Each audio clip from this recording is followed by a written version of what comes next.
The dust settled like ash on the empty road.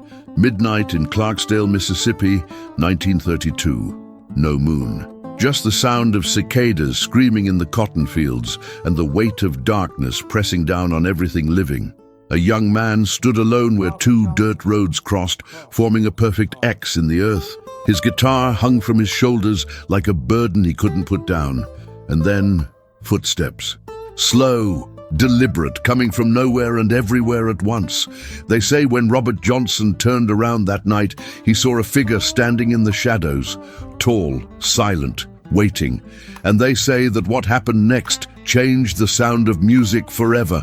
Do you know what really transpired at that crossroads? The story has been told 1,000 times in 1,000 different ways, but the truth, if there ever was one, remains buried somewhere between legend and memory. What we do know is this: Robert Johnson walked to that intersection as one man and left as something else entirely. A man touched by genius, a man marked by fate, a man whose fingers would soon coax sounds from 6 strings that no mortal should have been able to create. This is the story of that night, the night the blues made a deal with eternity. Before we walk any further down this dark road, subscribe to Soul Chronicles and hit that notification bell so you never miss a story about the souls who dared to touch the impossible. Drop a comment and tell me which blues legend you want me to uncover next, because every story here holds a secret waiting to be told. Robert Leroy Johnson was born in 1911 in Hazelhurst, Mississippi, into a world that gave him nothing but hardship and hunger. The son of a woman named Julia Major Dodds and a man who never claimed him, Robert grew up in the brutal embrace of the Jim Crow South, where being black meant living under the constant shadow of violence, poverty, and erasure. The Mississippi Delta in those days was a kingdom of cotton and chains, where sharecroppers worked land they'd never owned. And songs were the only currency that couldn't be stolen. Music was survival. Music was prayer. Music was rebellion, wrapped in melody. By the time Robert was a teenager, he'd already been married and widowed. His young wife, Virginia Travis, died in childbirth in 1930, taking their baby with her. The grief shattered him. Some say he never recovered. Others say that loss carved out a hollow space inside him, and into that space, something darker moved in. He began to wander, drifting from town to town with a battered guitar and a hunger that had nothing to do with food. He wanted to play. He needed to play. But every time he picked up that guitar in front of seasoned musicians like Son House or Willie Brown, they'd laugh him off the stage. His fingers were clumsy. His timing was off. He had passion, sure, but passion without skill is just noise. Son House himself once said Robert couldn't play to save his life. He was terrible, a pest, the kind of kid who hung around juke joints begging for a chance to sit in, only to embarrass himself when he finally got one. And then, one day, Robert disappeared, vanished. Weeks turned into months. Some said he went to stay with his father in Arkansas. Others whispered he'd gone looking for something no Christian man should ever seek. The old folks knew. They'd heard the stories, the crossroads, the place where deals are made, the place where the veil between this world and the next grows thin as smoke. In the Delta, the crossroads was more than a physical location. It was a concept, a spiritual meeting place. African folklore, brought over in the bellies of slave ships, spoke of Papa Legba, the guardian of the crossroads, the one who opens the gates between worlds. In the Americas, that figure evolved, twisted, became something else. In the South, in the heat and the hymns and the hidden rituals, the crossroads became the place where you could meet the devil himself, if you were desperate enough, if you were willing to pay the price. And the price was always the same: your soul, your eternity. In exchange for mastery, for power, for the thing you wanted most in this world, knowing full well you'd pay for it in the next. The story goes like this. Robert Johnson, heartbroken and humiliated, decided he wanted to be the greatest guitar player who ever lived. Not good, not great, the best. He wanted to make his guitar weep and wail and sing with a voice that could stop time. He wanted people to hear him play and forget their own names. So he went to the Crossroads, not just any crossroads, but the one. The one where Highway 61 meets Highway 49, just outside Clarksdale, midnight. That's when the veil is thinnest. That's when the devil does his business. Picture it. The year is 1932. The air is thick and wet, clinging to your skin like something alive. Crickets and frogs create a symphony of the night, but underneath it all, there's a silence, a waiting.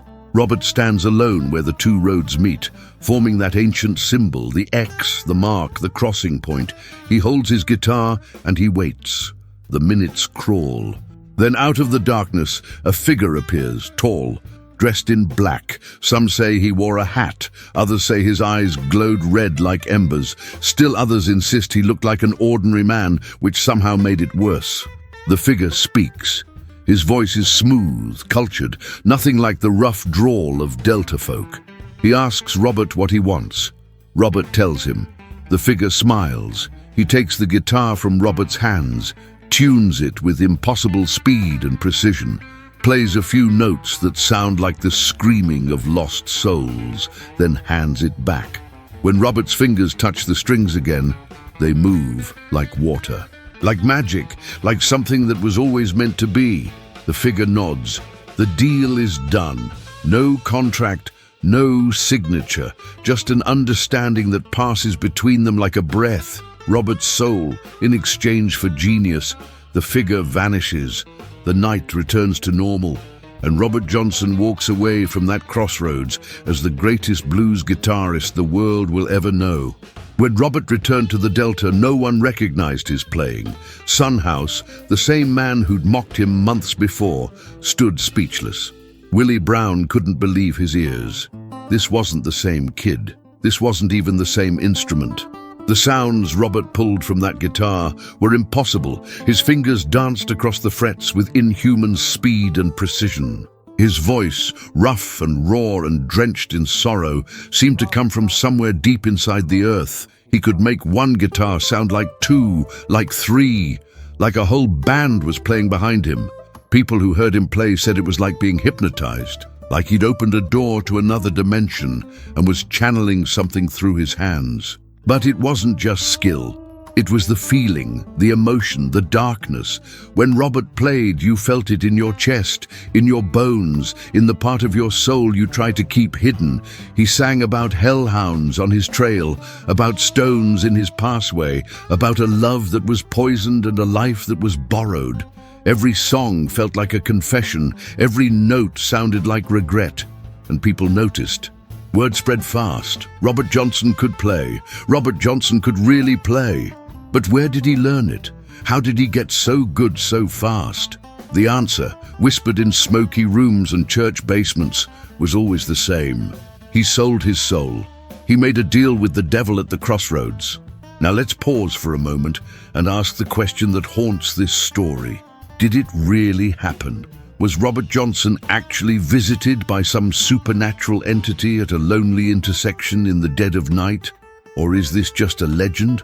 A myth created to explain the inexplicable, to make sense of a talent so profound it seemed otherworldly? The truth is, we'll never know. Robert himself never confirmed or denied it. He let the rumors swirl. Maybe he enjoyed the mystique. Maybe he was ashamed. Maybe, just maybe, he was terrified of what he'd done. What we do know, historically, is that Robert did disappear for a period of time. He went to Martinsville, Arkansas, to live with a man named Ike Zimmerman. And Ike Zimmerman was a guitar player, a brilliant one. Some say Ike taught Robert everything he knew, that the two of them would practice late into the night, sometimes even in graveyards, because Ike believed that's where the best acoustics were, where the spirits could guide their fingers. If that's true, then the Crossroads story becomes something else. A metaphor, a symbolic tale about the sacrifices artists make, the parts of themselves they surrender in pursuit of greatness. But even that explanation doesn't quite capture the eerie, uncanny quality of Robert's music. It doesn't explain why, When you listen to his recordings today, you still feel that chill, that sense of something not quite right. Robert's time as a master was brief. Between 1936 and 1937, he recorded only 29 songs, 2 sessions. That's it. Those recordings, captured on primitive equipment in makeshift studios, are now considered some of the most important documents in American music history. Songs like Crossroads Blues, Hellhound on My Trail, Me and the Devil Blues, and Love in Vain became the bedrock of modern blues, and by extension, rock and roll. Artists like Eric Clapton, Keith Richards, and Bob Dylan have cited Robert Johnson as a primary influence. The Rolling Stones covered his songs, so did Led Zeppelin. Robert's music became immortal, but Robert himself? He barely lived long enough to see his 27th birthday. The circumstances of Robert Johnson's death are as mysterious and unsettling as the legend of the Crossroads. In August of 1938, Robert was playing at a juke joint near Greenwood, Mississippi, a place called Three Forks. He was flirting with the wife of the man who owned the club, a dangerous game in a time and place where black men could be killed for far less. The owner, a man whose name has been lost to history, decided to teach Robert a lesson. He handed him a bottle of whiskey, poisoned. Some say it was laced with strychnine. Others say it was something worse. Robert drank it. Within days, he was dead, writhing in agony, clawing at the walls, screaming about hellhounds and devils and debts come due. There are those who say Robert's death was no accident, that the devil came to collect, that the contract signed at the Crossroads had a time limit, and that time was up. After all, Robert was 27 when he died. The same age Jimi Hendrix, Janis Joplin, Jim Morrison, and Kurt Cobain would die decades later, giving birth to the legend of the 27 Club. Coincidence? Maybe. Or maybe there's something about that age, that moment when genius burns too bright and the universe snuffs it out before it can consume itself entirely. Robert's death was ruled poisoning, but no one was ever charged. No investigation, no justice. Just another black man dead in the Delta, and the world moved on. But his music didn't.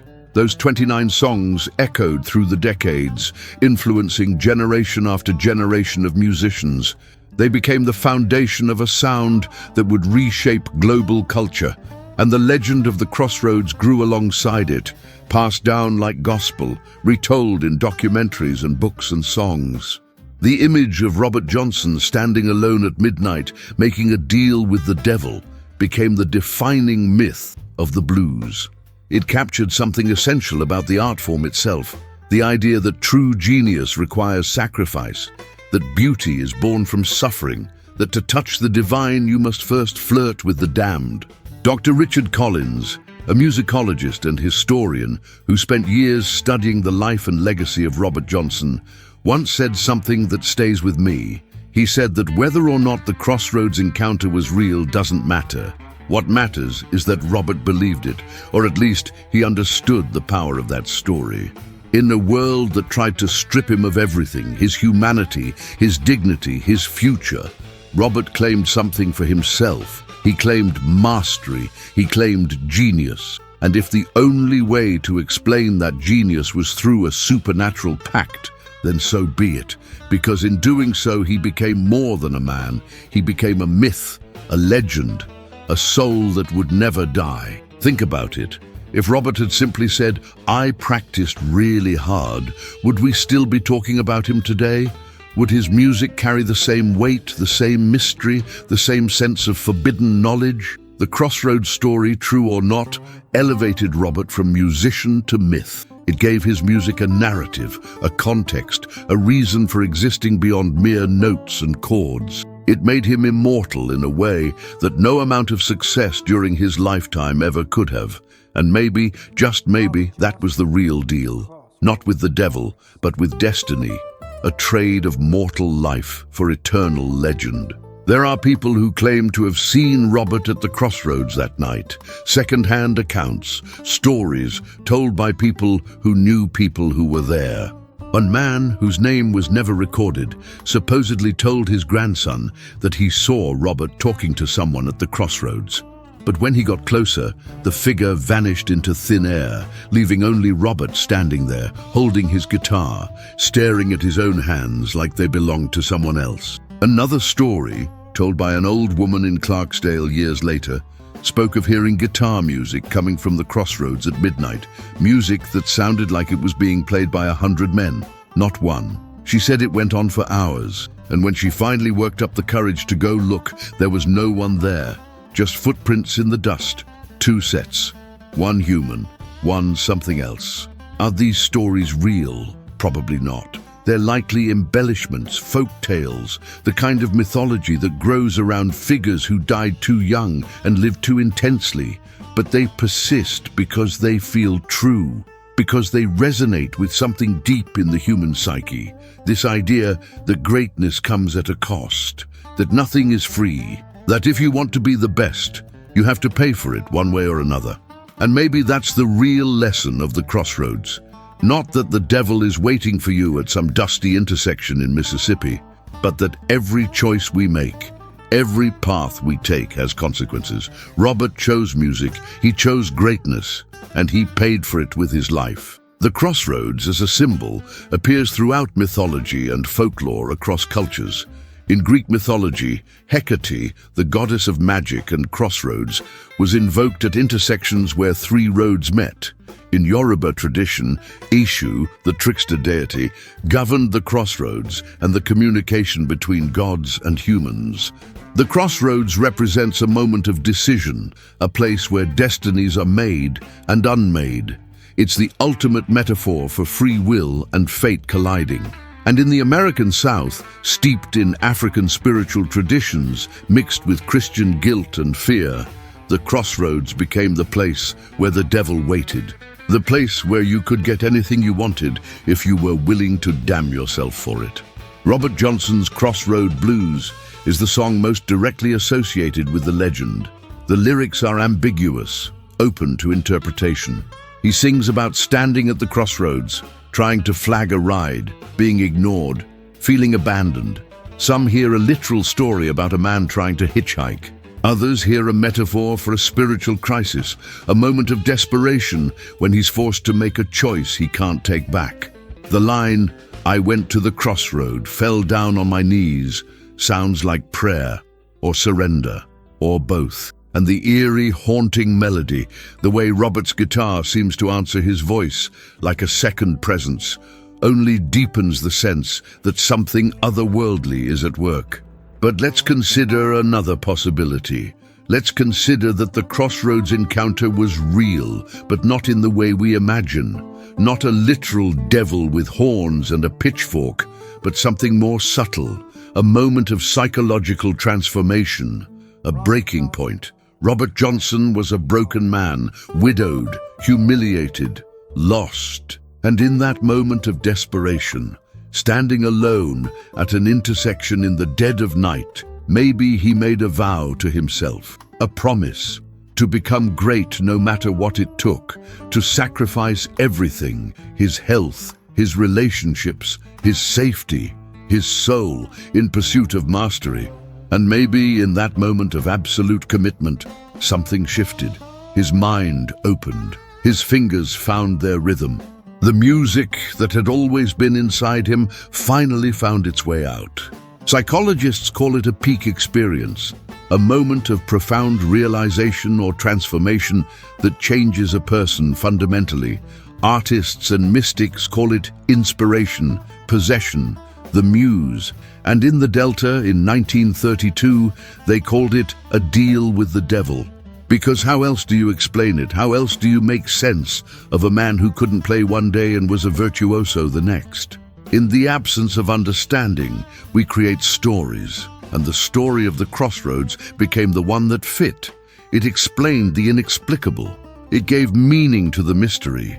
Robert's music is filled with references to devils, demons, and damnation. In Me and the Devil Blues, he sings about Satan knocking at his door, greeting him like an old friend, like someone he's been expecting. In Hellhound on My Trail, he describes the feeling of being hunted, of something dark and relentless chasing him through the night. These aren't just metaphors for bad luck or heartbreak. They feel personal, confessional, like he's singing about something real, something that happened. And when you combine those lyrics with the legend of the Crossroads, it's hard not to wonder if Robert was trying to tell us something, a warning maybe, or a confession, or just the truth wrapped in poetry so we could decide for ourselves what to believe. There's a recording engineer named Don Law who was present during one of Robert's studio sessions. He later described Robert as intensely nervous, uncomfortable, unwilling to make eye contact. Robert insisted on facing the wall while he recorded, turning his back to everyone in the room. Some have interpreted this as shyness or insecurity. Others see it as something darker. Was he hiding from something or someone? Was he afraid that if he looked too closely at the people around him, they'd see something in his eyes that shouldn't be there? Dr. Richard Collins analyzed these sessions extensively and noted that Robert's behavior was consistent with someone carrying profound guilt or fear, or both. The more you study Robert Johnson's life, the more questions emerge. Why did he wander so much, never staying in one place for long? Was he running from something? Why did he drink so heavily, even though he knew the dangers? Was he trying to drown out voices only he could hear? And why, in the last weeks of his life, did he become increasingly paranoid, convinced that someone was watching him, waiting for him? His friends noticed. They said he acted like a man whose time was running out, like he knew death was coming and there was nothing he could do to stop it. On the night Robert drank the poisoned whiskey, witnesses said he initially refused it. Something about the bottle felt wrong to him, but the owner insisted and eventually Robert gave in. After he drank it, he performed for a few more hours. Then he collapsed. The poison took 3 days to kill him. 3 days of agony, of visions, of screaming about deaths and devils, and a reckoning he couldn't escape. Some who were there said his last words were incoherent, a mix of prayers and curses. Others claimed he called out a name no one recognized, a name that sounded like it came from another language entirely. And then he was gone, 27 years old, buried in an unmarked grave somewhere near Greenwood. Even his final resting place is a mystery. 3 different locations claim to be his gravesite, and no one knows for certain which, if any, is real. Would you trade your soul for genius? For the ability to create something that would outlive you by generations? For the chance to be remembered, to be immortal, even if it meant suffering in this life and the next? It's easy to say no from a place of comfort, but Robert Johnson didn't have comfort. He had nothing. No money, no future, no hope. Just a desperate, burning need to be something more than what the world told him he could be. And if the only way to achieve that was through a deal at a crossroads, then maybe, in his mind, it was worth it. After all, what's eternity compared to the chance to truly live, even if only for a few brief years? The legend of the Crossroads has inspired countless musicians who came after Robert. They reference it in their songs, invoke it in their interviews, use it as shorthand for artistic struggle and sacrifice. But here's the thing, the Crossroads isn't just a place, it's a moment. It's every time an artist has to choose between the safe path and the dangerous one, between comfort and greatness, between keeping their soul clean and staining it with the kind of experiences that produce real art. The Crossroads is every sleepless night spent chasing an idea that might be brilliant or might be madness. It's every relationship sacrificed for the sake of creation. It's every boundary crossed, every rule broken, every convention shattered in pursuit of something true. In that sense, we all stand at the crossroads eventually. Maybe not at midnight on a lonely road in Mississippi, but in our own lives, in our own ways. We all have that moment when we have to decide what we're willing to give up for what we want most. And whatever choice we make, we live with the consequences. Robert Johnson made his choice. He became the greatest guitar player of his generation, maybe of all time. His music influenced the entire trajectory of American culture, and he died young, in pain, possibly poisoned by a jealous husband, possibly claimed by something darker. Was it worth it? Only Robert could answer that, and Robert's been silent for more than 85 years. But his guitar still speaks. When you listen to those old recordings, scratchy and distant as they are, you can still hear it. That sound, that feeling, the sense that you're listening to something you're not supposed to hear. A message from the other side, a voice from the grave, a deal signed in blood and sealed with 6 strings.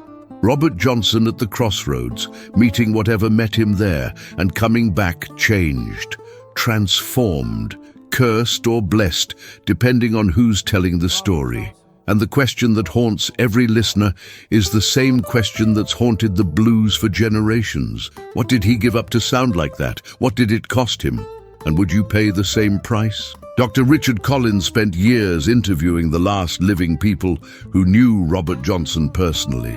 Most are gone now, taking their memories with them. But the ones he spoke to painted a picture of a complicated man, charming but distant, talented but troubled, confident on stage, terrified off it, a man who seemed to be wrestling with something invisible, something only he could see. One woman, who claimed to have been romantically involved with Robert briefly, told Collins that Robert would sometimes wake up screaming in the middle of the night, drenched in sweat, talking about a debt he couldn't pay. When she asked him what he meant, he'd just shake his head and reach for his guitar. He'd play for hours until dawn, until his fingers bled, until the demons, real or imagined, finally left him alone. There's a famous photograph of Robert Johnson. Well, famous now. For years, no one even knew what he looked like. Then, in the 1970s, this image surfaced. A young black man in a suit, holding a guitar, staring directly at the camera, with eyes that seem to look right through you. Those eyes have been analyzed endlessly. Some see confidence, others see sorrow. A few claim to see something else. Something not quite human. It's probably just the lighting, the quality of the old photograph, the power of suggestion. But once you've heard the stories, once you've listened to the music, it's hard to look at that photo and not wonder. What did he see? What did he know? And what's he trying to tell us from across the decades? The crossroads where Highway 61 and Highway 49 meet is still there. It's a tourist attraction now. People come from all over the world to stand where Robert supposedly stood, to feel the weight of the legend, to take photos and post them online with captions about deals and devils and blues. The intersection has been paved over, modernized, surrounded by gas stations and fast food restaurants. But late at night, when the traffic dies down and the lights dim, you can still imagine it. The dirt roads, the darkness, the sound of a guitar in the distance. And if you stand there long enough, if you listen carefully enough, maybe you'll hear it. That music, that impossible, beautiful, terrifying music that changed the world. But be careful what you wish for, because the crossroads, whether literal or metaphorical, always demands payment. Always. Robert Johnson learned that. He paid with his life, with his peace, with whatever was left of his soul by the time the poison did its work. And in return, he got immortality. His name is spoken with reverence. His music is studied in universities. His legend grows with each passing year. Not bad for a poor black kid from Mississippi who couldn't get anyone to listen to him play until he made a deal that no one else was willing to make. There's a line from one of Robert's songs that sticks with me. The blues ain't nothing but a low-down, shaken chill. That's what his music feels like. A chill, a shiver that runs down your spine and doesn't go away. It's the sound of a man who touched something he shouldn't have, who went somewhere he shouldn't have gone, and brought back a message for the rest of us. A warning, a confession, a testament. The blues, real blues, the kind Robert played, isn't entertainment, it's exorcism, it's testimony, it's the sound of a soul trying to save itself by admitting out loud that it's already damned. In the end, maybe the truth about the crossroads doesn't matter. Maybe what matters is what we do with the story, how it shapes us, how it challenges us to think about the price of greatness, the cost of genius, the sacrifices required to create something that lasts. Robert Johnson, whether he sold his soul or not, gave us a blueprint for artistic commitment. He showed us what it looks like to hold nothing back, to pour everything you are and everything you'll never be into your work. And if that's not a kind of magic, a kind of supernatural transformation, then I don't know what is. So here we are, more than 8 decades later, still talking about a man who lived hard, died young, and left behind less than 30 songs. Still wondering what happened at that crossroads, still feeling that chill when we hear his music, still standing at our own intersections, wondering which path to take and what we're willing to give up to get where we want to go. Robert Johnson may have met the devil at midnight, or he may have just met himself, the scariest thing of all. And in that moment, whoever or whatever he encountered, he made his choice. He chose the music. He chose greatness. He chose to burn bright and fast rather than live long and fade away. And because of that choice, we're still here, still listening, still haunted by the sound of 6 strings, played by a man who might have been touched by something unholy, or might have just been the best to ever do it. Perhaps the real crossroads isn't a place you go to, it's a place you carry inside you, a moment that defines everything that comes after. And maybe, just maybe, Robert Johnson is still standing there in that eternal midnight, guitar in hand, waiting for the next desperate soul to come wandering down that dusty road, looking for a shortcut to genius, willing to pay any price. And when they arrive, when they stand in that ancient X carved into the earth, they'll hear what Robert heard, a voice in the darkness, a question, a bargain, and they'll have to decide, right then and there, if their soul is worth the music they could make without it. If this story sent chills down your spine, hit that like button and subscribe to Soul Chronicles, because every soul here has a song that needs to be told. Drop a comment and let me know. Do you think Robert Johnson really met the devil that night, or was it something else entirely? Something even more terrifying than we can imagine? Because the truth is, we'll never really know what happened at the crossroads at midnight. We only know what came after, the music, the legend, the mystery that refuses to die. And maybe that's exactly how Robert wanted it. A story with no ending, a song that plays forever, a deal that echoes through eternity, reminding us all that greatness, real greatness, always comes with a price. The dust still settles on that old road. The crossroads still stands, marked by the passage of time but unchanged in its essence. And somewhere, in the space between this world and the next, between legend and truth, between the music and the silence, Robert Johnson's guitar still plays. You can hear it if you listen, late at night, when you're alone. When you're standing at your own crossroads, wondering which way to go.